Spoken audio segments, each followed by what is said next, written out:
Arizona's race for U.S. Senate is one of the tightest battles in the country. Early ballots go out to Arizona voters in just 6 days.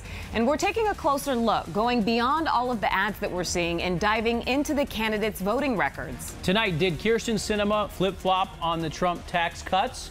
Political insider Bram Resnick is live with the story. Bram? Congresswoman Sinema ranks fourth among all House Democrats who are voting in line with President Trump's positions. On the tax cuts, she split the difference. A no vote last year, a yes vote last week, ignoring her own warning about borrowing money to pay for the cuts.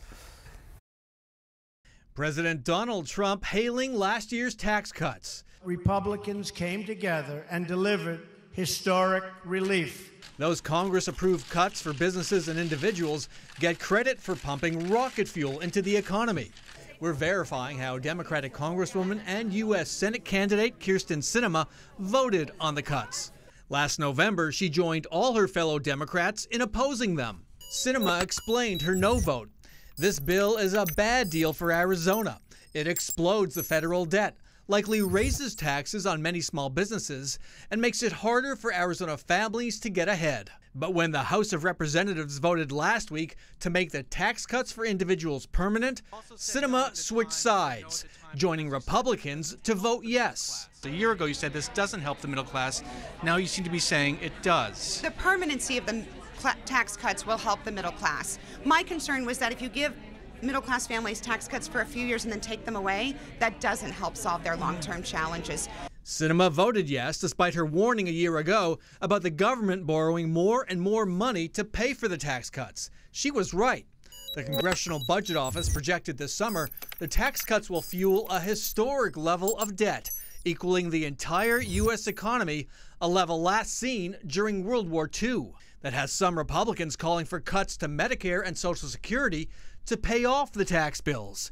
Sinema draws the line there. I'm opposed to attempts to cut Medicare or Social Security. Those are benefits that seniors have worked their entire life and have earned. We've also verified Congresswoman Sinema was one of just 3 Democrats to vote yes last week. One of the others also faces a tough Senate race. But in the end, the votes might not matter. According to reports, the Senate will let the House bill die this year. And Bram, what are the polls saying about these two candidates? It is really tight. A new poll out today shows Kyrsten Sinema leading Republican Congresswoman Martha McSally by just 3 points. Remember, this race could help decide which party controls the Senate and perhaps judicial and Supreme Court nominations.